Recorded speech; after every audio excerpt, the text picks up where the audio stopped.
Howdy, I'm Adam, and today we're going to explore how flooding in urban areas is combated by storm drains and fluid mechanics. Flooding is a menace that ravages many urban areas across the world. It is the most frequent natural hazard in Canada, and floods in Calgary, southern Ontario, and Quebec have all been catastrophic in the last 5 years. Unfortunately, many of the issues that cause flooding are directly related to urban development. Most frequently happening when streams and rivers overflow with water, flooding is caused by issues such as an overabundance of rain. However, urban development actually helps to create the perfect conditions for flooding. When an urban area is created, much of the vegetation is removed and the land flattened out in order to put down cement or asphalt. This causes water to have an easier time moving through the areas, as it is not hindered by vegetation, depressions in the ground, or the soil column. In fact, the water is aided by the surface of roads and sidewalks, as it can flow easily. This can be catastrophic in areas where drainage is not managed properly, or even sometimes where drainage is done very well. This is why storm drains and sewer systems are so important. They are designed to combat flooding by diverting water to rivers and other places separate from people's backyards.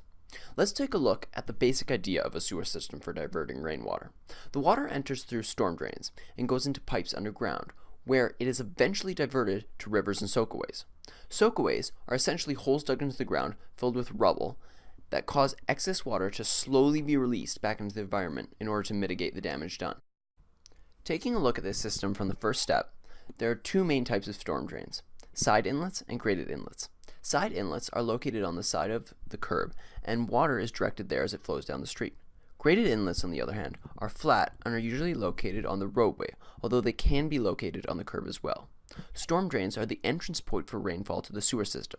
Most drainage systems are separate from the wastewater system in an urban area. However, sometimes they are integrated, especially if the sewage collection system was installed before the 1930s. These combined sewer systems have to have some more safeguards in place to prevent overflow than your regular surface water drainage system. Once the water reaches the sewers, more advanced fluid mechanics comes into effect, as more variables have to be managed. One of the largest aspects of making sure that a sewer system works well is managing the flow velocity of the water moving through it. Flow can't be too fast, as high velocities can cause wear and tear to the pipes carrying the water due to erosion and abrasion. Also, too slow speeds can cause sediment to build up in the piping, which is especially relevant in combined sewer systems as there are more solids. I'm not going to do an explanation of fluid mechanics or get into the Navier-Stokes equations or the Bernoulli equation. However, I will get into a little bit of detail on the Manning's equation, which is useful in analyzing flow velocity. The Manning's equation is used for open channel uniform flow, meaning that the fluid must have a free surface and a constant velocity. Unsteady flow has no place in this equation. The Manning's equation is presented as Q equals VA, or Q equals 1.49 over N multiplied by A, R to the 2/3, S to the 1/2. Here, Q is the discharge of fluid, or flow rate, A is the flow area, R is the hydraulic radius of the channel, V is the velocity, and S is the slope of the channel bed. The constant 1.49 is a conversion factor used for imperial units. Let's look at a basic example of the equation in use. Let's take a look at our problem. The design flow rate of a storm sewer between two manholes is Q design equals 8.3 cubic feet per second. The required minimum stormwater flow velocity is V min equals 3 feet per second. The pipe will be concrete with a pipe roughness coefficient of N equals 0.012. Find a combination of a standard pipe diameter and pipe slope to use for this section of storm sewer to meet the two criteria. Q full is greater than or equal to Q designed, and V full greater than or equal to V min.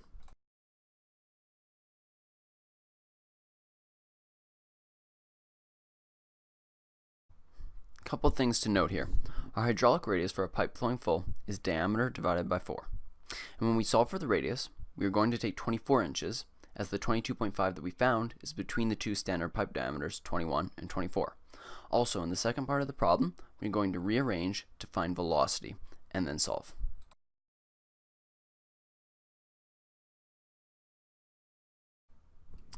Once we have our diameter, the rest of the equation is just plug and chug, and we get our final answer to be D equals 24 inches and S equals 0.0015.